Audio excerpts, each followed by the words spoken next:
I gave those to my niece.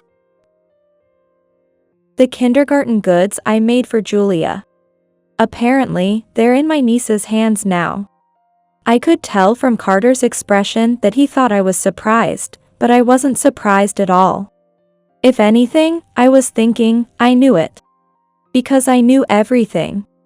And this alone isn't enough to shock me. You're hiding much bigger secrets. I said to Carter, who was grinning. Thanks for everything so far. The movers are coming today. I will never forget the surprised look on Carter's face at that time. My name is Marissa Davis. I'm 29 years old. I live with my husband, Carter, and our daughter, Julia. Honestly, I wouldn't say I'm happy. Just having a family makes you happy. There are probably people who think that way. But I believe that happiness can change greatly depending on the living environment and who you're living with. That's because I've felt it firsthand. After Julia was born, Carter's attitude suddenly changed drastically. Our first meeting was at a work-related drinking party. Although we worked at different companies, my boss was close with an employee from Carter's company, and whenever there was a drinking party, they would often invite their close colleagues. One day, that colleague brought Carter along. That was when Carter and I first met. Everyone was lively after having some drinks, but neither Carter nor I could keep up with the atmosphere. In the midst of that, Carter started a conversation with me. It's really lively, isn't it? Yeah, it is. A typical conversation you'd hear anywhere. Carter might have just casually started the conversation, but I was happy to be able to talk with him. It was probably because I realized I wasn't the only one feeling left out. From there, we slowly started to have more conversations. At first, we talked about things like drinking parties and our work, but gradually, we started talking about more personal topics. By the time the drinking party ended, our relationship had progressed to the point where we exchanged contact information and were already talking about when we could meet again. After that, Carter and I started communicating after work and even started going out together. 2 months after we first met at the drinking party, we began dating. Although I had dated a few other guys before, I felt the most comfortable and secure when I was with Carter. Our relationship continued to be good, and after about 3 years of dating, we got married. I had heard that some men change their personalities suddenly after marriage, but Carter showed no such signs and remained kind and caring. He always thought about me and our family. I truly felt lucky to be able to marry someone like Carter. I wonder how he will interact with our child when we have one. He'll probably be just as kind to the child. I continued my life with Carter, imagining a future together. However, both that life and the future I had imagined were completely shattered. The turning point was the birth of Julia. Carter's attitude changed so drastically that it felt like everything we had was a lie. Hey, stop with the kid stuff and bring me the drinks already. Handle the drinks yourself. I have a lot to do and I'm busy. I don't care about that. I'm tired from work. Ugh, I don't want to move. Even while I was taking care of Julia, Carter paid no mind and kept demanding what he wanted. I've been working for you. How about doing something for me? Let me relax at home, at least. If you're going to say that, I'm working too, you know? I'm doing work, housework, taking care of Julia, and on top of that, I have to take care of you? Take care of me? What? Are you treating me like a child? Don't mess with me. Did he even realize what he was saying? I was stunned by Carter's words, but after taking care of Julia, I brought him the drinks. If I didn't, Carter would just keep complaining. I knew that if I didn't make him handle things himself, he'd just get more demanding. Still, I couldn't help but worry that his shouting might have a negative impact on Julia, so I kept fulfilling his demands. Of course, none of this was Julia's fault. This is just my guess, but Carter's true nature is probably this unruly side of him. Since we got married and had a child, I couldn't just get a divorce easily. I think he started showing his true colors, realizing that now. It felt like he thought he could get away with anything and still be forgiven. Carter had said that he wanted children, and he didn't dislike them. Even if he did dislike kids, he shouldn't have been so harsh with me. I regretted falling for Carter's scheme. Even after that, Carter continued to try to make me do everything his way. Don't you get it? I'm not like some free time loser like you. I've told you I'm busy too, right? How many times do I have to say it for you to understand? If you have time to sit around drinking, you could at least wash one plate. The intensity of my work is different. You say that, but your salary is barely different from mine. It's the truth, so I couldn't help it. Since Carter didn't seem to understand reality, I thought I should make it clear. Of course, I wouldn't say anything like this if Carter wasn't being so arrogant. Even though his salary is about the same as mine, his earnings are still earnings, and it's true that I'm grateful for them. But when he speaks to me like this, I can't help but snap back. In the end, Carter never changed his attitude or actions, and time passed by. In fact, as Julia grew, his attitude became even worse.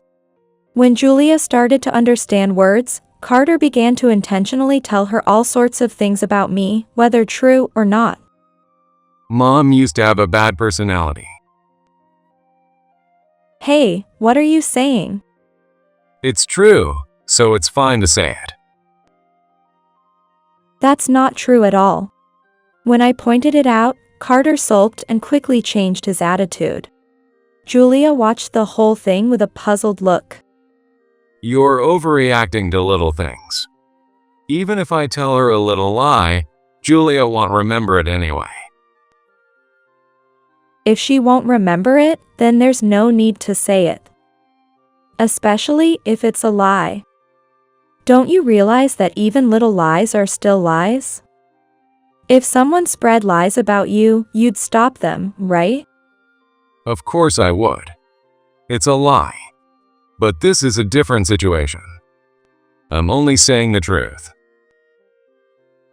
Are you serious? I was at a loss, holding my head in frustration over Carter's contradictory statements. Where did the Carter I liked go? Carter, justifying himself with his contradictory arguments, acting like he was in the right. I was tired of dealing with him. But when I thought about Julia, I couldn't bring myself to say I wanted a divorce. Every time I thought about divorce, I regretted not being able to see Carter's true nature before we got married. Even after that, Carter continued to be sweet to Julia and harsh with me. Since Julia started to understand words, he still repeated unreasonable things in front of her, but he never used foul language. Perhaps this was Carter's way of trying to be considerate. Even so, I can't help but think that his behavior of being so rude to others is questionable. And when he's really in a bad mood, he doesn't care where he is and will just curse. I have no idea what he really wants. Julia is so cute. If her mother weren't you, she'd be perfect. Well, you're the one who chose that mother, aren't you? You always have to have the last word. Don't you ever just listen to what someone else is saying? I'd return that exact same statement to you. I had gotten used to arguing with Carter by now. How many times had he told me that Julia would have been perfect if her mother weren't me? At first, those words shocked me. But Carter repeats the same words whenever he gets attached to something, so once I started thinking there was no need to take him seriously, I found it easier to calm down and not blame myself. Carter continued to repeat his selfish behavior. After work, Carter would drink while watching TV at home and boss me around. I would come home from work, with no time to rest, and had to finish the morning's housework as well. That alone was exhausting, but I also had to deal with Carter, which added more strain. On top of that, as Julia got older, I had less time to spend on taking care of her, but she still needed attention. It was completely overwhelming. The one saving grace was that Julia preferred staying inside, drawing pictures or watching cartoons, rather than playing outside. While I didn't mind her playing outside, I thought as long as Julia was enjoying herself, that's what mattered. However, Carter seemed to lose interest in both me and Julia, as his return time from work became later, and on his days off, he would go out. This was around the time Julia turned 2. Hey, I've got overtime today, and we'll be home late. Tomorrow I have to go in for weekend work too. Carter proudly talked about how busy he was and how much his company trusted him, saying it all with a sense of triumph. I'm not like you. In reality, Carter wasn't doing any overtime or weekend work. The pay stubs made it clear. I considered the possibility that he might be having an affair, but there was no sign of that whatsoever. Carter couldn't lie. If he were cheating, something would have slipped by now. Julia didn't seem to mind as much as I expected when Carter wasn't home. I thought it might be better to let him be, spending his time outside however he pleased, rather than arguing with him inside the house. How many times had I thought I should have been more responsible? But it was too late. I had to do what I could do now. That was what I resolved in my heart. However, that life wouldn't last long. It all changed when Carter's sister, Meredith, came to our house. One day, I received a message from Meredith saying that she wanted to visit, bringing her child with her. My relationship with Meredith was neither good nor bad, just normal. I didn't think there was any reason to refuse, so I accepted her request. But I couldn't help but wonder what had happened. She had never asked to come over before. I waited nervously for the day Meredith would come to our house. A few days later, Meredith arrived with her child. Long time no see. Sorry for the sudden request to come over. No, it's fine. Since we had met at a family gathering, Julia and Meredith's child, Kate, were getting along fairly well. They seemed to be enjoying themselves, drawing pictures and playing with building blocks together. We also had the chance to catch up after a long time, so we chatted about our lives and some small talk. However, since we didn't get to the main topic, I decided to bring it up. By the way, what was it that you needed today? Oh, right. I got so caught up in talking. Meredith took a sip of the tea in front of her, paused, and then made a request. Julia and Kate are both about to start kindergarten, right? Actually, Julia and Kate were the same age, and by chance, they were going to the same kindergarten. I had only recently found out that they would be attending the same one. Yes, that's right. Well, before they start, we need to prepare things like drawstring bags, right? I've heard you're good at crafting, Marissa. Would you be able to make one for Kate as well? It's true that I enjoy crafting. I wasn't sure who told Meredith that, or if it could even be called a special skill, but if it had reached Meredith, maybe I was good at it. However, to be honest, it was a tough request. I was already overwhelmed with my own life. Even though Carter spent less time at home, when he was there, he mostly just cursed at me. It was infuriating that, as always, he still tried to act like a normal father in front of Julia. Dealing with him consumed so much energy, and I continued to be troubled. I'm sorry. I'm too overwhelmed to take on that request right now. Oh, but the craft store I often go to can make it for you. It'll cost more than making it yourself, but the quality is really good. After turning down Meredith's request, I suggested the craft store as an alternative. However, as soon as Meredith heard my response, her expression and attitude completely changed. You're turning down my request. No, I was hoping to save some money by asking you. If that wasn't the case, I wouldn't have come all the way here to ask you. Her sudden shift caught me off guard, and I couldn't find the words to respond. She had mentioned saving money, so was she planning to not even pay for the materials? But Meredith, completely ignoring my reaction, kept piling on the words. Unbelievable. I put my pride aside to ask you, and you can't even consider my feelings. Put your pride aside. But in this situation, I'm not sure if I can make it the way you want. Also, I'm an amateur, so I think it would be better to ask a professional. I don't want to spend a lot of money. That's why I asked you. But they're about to start kindergarten, right? It's okay to spend some money to get things ready, especially for things they'll use there, right? I spoke in a stronger tone than I intended because of Meredith's selfishness. That only made Meredith even more upset. Fine. I don't care anymore. I'm leaving. Wait. And with that, Meredith left, taking Kate with her. What's going on? It's nothing. I tried to brush it off, not wanting to worry Julia. I hoped that Meredith would come to understand, but my wish was not granted. I heard from Meredith. Why did you turn down her request? That's unbelievable. There were various reasons. It seemed that Meredith had told Carter what had happened. As soon as he got home from work, Carter confronted me. How can someone like you, with all your free time, not even listen to Meredith's request? What's wrong with you? I don't have free time. I've got work, housework, and I have to deal with you. I'm completely out of energy. What do you mean, deal with me?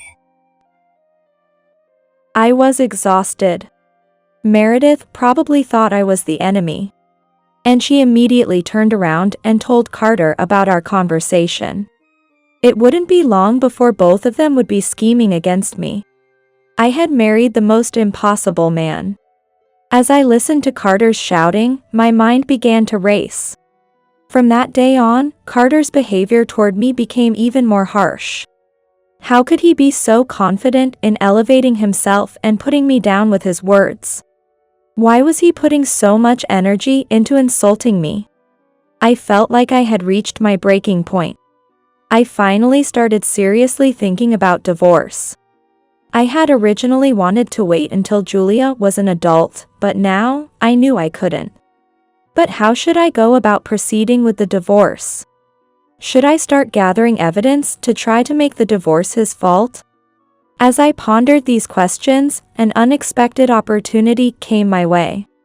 It was the Sunday just before Julia was about to start kindergarten. I was pulling out the kindergarten supplies I made for Julia to check if I had forgotten anything. But when I looked in the spot where I had originally placed them, they were gone. I searched through other places where it might have been, but it was still nowhere to be found. Hey, do you know where Julia's kindergarten supplies are? I had put them away. I asked Carter, who was drinking in the living room. Without hesitation, Carter laughed and said, I gave them to my niece. It seemed that Julia's kindergarten supplies were now in Kate's hands. Carter looked like he wanted me to be surprised, but I wasn't surprised at all. Because I already knew everything. And this wasn't enough to shock me. There was a much bigger secret being hidden. With a grin on my face, I said to the smirking Carter, Thanks for everything so far. The movers are coming today. Moving? Carter's expression changed instantly, his face filled with surprise. Yes. Moving. I'm going back to my parents' house with Julia. What? No, wait. This is too sudden. Well, it may seem sudden, but I can't tolerate your attitude anymore. Attitude? Carter's expression turned into one of displeasure, as if he didn't understand what I meant. But no matter how Carter reacted, my decision wouldn't change. It was all too late. Hey, what's wrong with me? What do you mean attitude? And if my attitude is the problem, why are you moving over the kindergarten supplies? And the movers, did you plan all this? Carter fired questions at me in quick succession. I knew he wouldn't accept it, but I calmly addressed each of his questions one by one. First, about the attitude, I've told you many times before. You're the one who hasn't tried to understand. I don't get it. And about the kindergarten supplies. I actually knew that you gave them to your niece. I also know you gave Meredith money, claiming it was for the kindergarten expenses.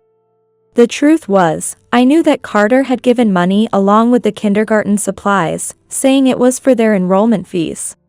That's why I deliberately asked him. I wanted to confirm if he knew where the supplies were. In reality, Carter looked pretty flustered. But he quickly tried to argue. Huh? Why would you? Wait, no, that's not. The fact that you're so flustered means I'm right, doesn't it? Well, no matter what excuse you give, I already know you gave the supplies and the money to Meredith, and I have the proof. No matter how you try to justify it, all you'll do is make things worse for yourself. No, how do you know? Where's the proof? At this point, it was as good as an admission. I overheard you talking to Meredith on the phone. Were the kindergarten supplies you gave her well received? How about the money? Is it useful? I know it was wrong to eavesdrop, but honestly, it doesn't feel good to have things done behind my back, so I recorded it. Recording? What do you mean? Yes. I figured you would deny everything unless I had proof. Honestly, I was already fed up with your attitude and was thinking about divorce, so it worked out perfectly. At the mention of divorce, Carter's face instantly drained of color. Divorce? I only gave her the kindergarten supplies. It's not just that, is it? How many times do I have to say it? I'm done. I'm tired of talking, so don't come near me. Hey. I could hear Carter's voice behind me as I walked away, heading to my room. I had already informed Julia that we would be going back to my parents' house. And she had agreed to it. I will be fine with you, she said quietly. As I listened to Julia's words, it was clear she didn't like Carter. At this point, it seemed like she might even hate him. Hearing Julia, I felt conflicted. Part of me was relieved that I hadn't forced her to be separated from Carter, but at the same time, I wished I could have done something to help her. I checked the time, the movers would be here soon.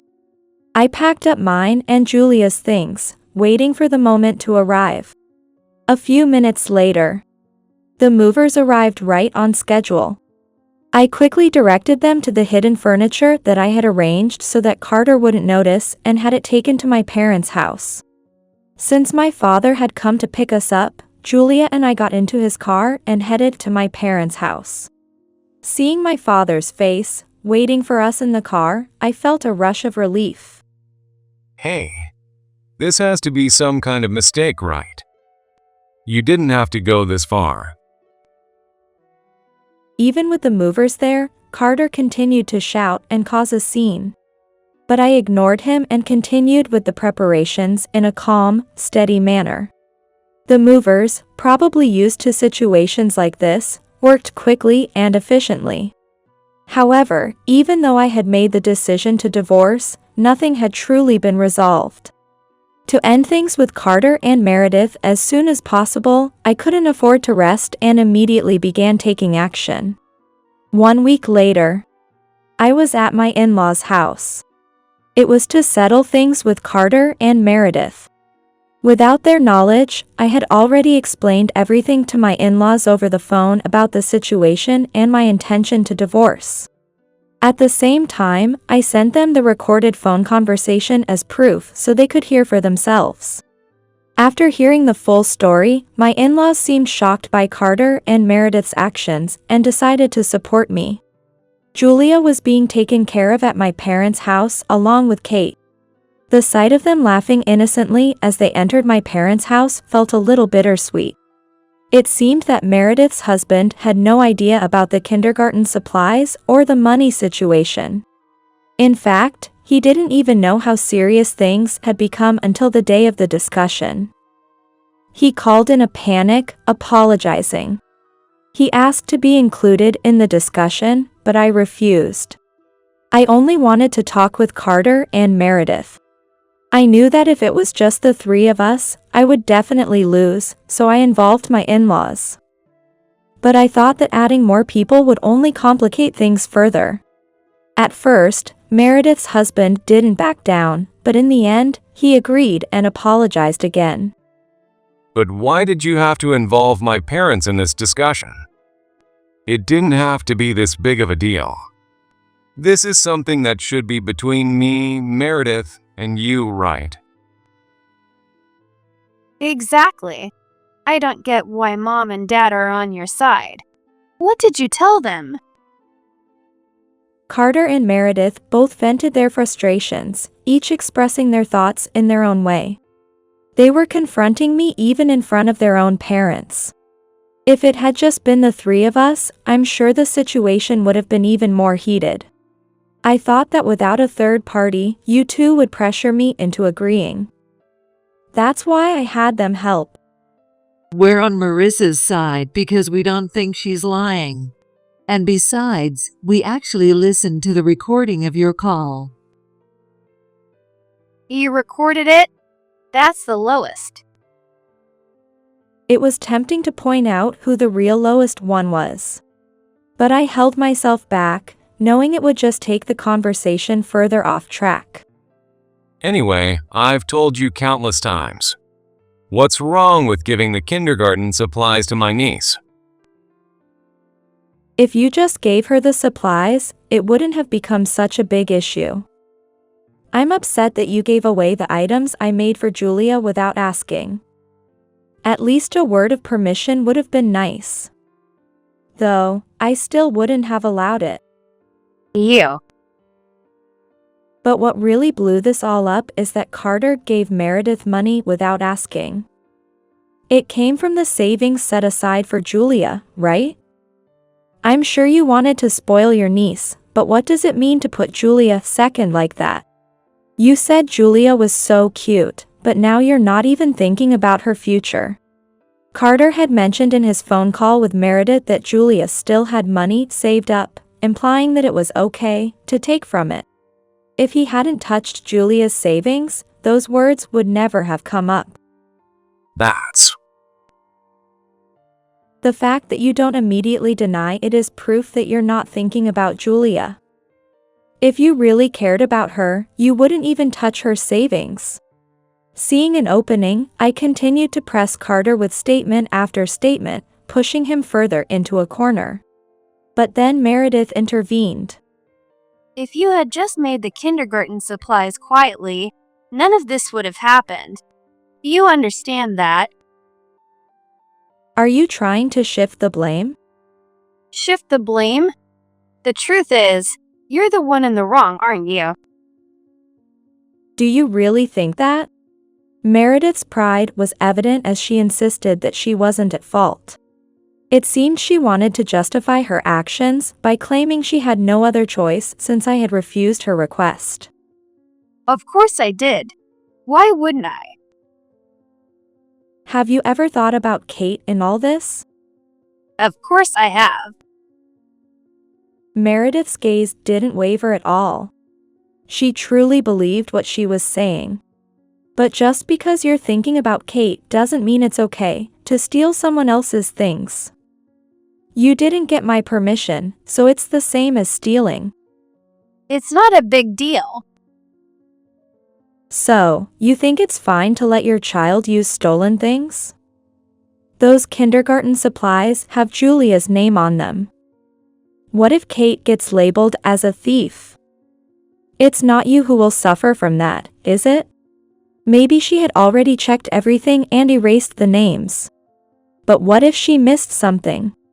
What if she didn't even realize the name was on the supplies? It frustrated me that, while claiming to do it for her child, she didn't see that all her actions were just for her own convenience. Unable to respond to my words, Meredith glared at me and bit her lip.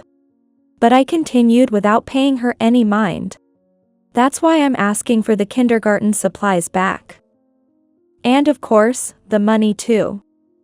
But I've already received them. Receiving them doesn't matter. I don't want you to have anything I made for Julia. I need that money back, or there's no way to settle this. Please, just try to put yourself in my shoes for a moment. Can you honestly say, if things were reversed, that you would accept someone saying, I took your things and your money without your knowledge, but since I already got them, I don't have to return them? I couldn't help but heat up, pushing even harder. And then, my mother-in-law stepped in to support me. Exactly. You won't return the things, and you won't give the money back either. You've always had a tendency to be selfish, but I never imagined it would go this far. My mother-in-law glared at Meredith sharply and said that. She directed that stern gaze at Carter as well. You too. You may not have been as outspoken about your selfishness, but this time, it's too much. You need to realize that what you've done is theft, even within the family. That's an exaggeration. Exactly. It's an exaggeration. And honestly, Hey, Carter and Meredith tried to continue talking.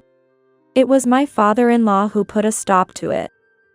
enough of this. No matter how you try to justify it, what Carter did is theft. And Meredith, you took it knowing the situation and still refused to return it. What does that mean? I can't believe you don't think your actions are wrong. It's absolutely embarrassing. At my father-in-law's words, both Carter and Meredith fell silent. They were speechless, unable to argue. At that point, all that was left was for Meredith to return the kindergarten supplies and the money, and for the divorce with Carter to be finalized. Or so I thought, but it wasn't going to be that simple. But doesn't this make the divorce seem strange? Why over kindergarten supplies and money?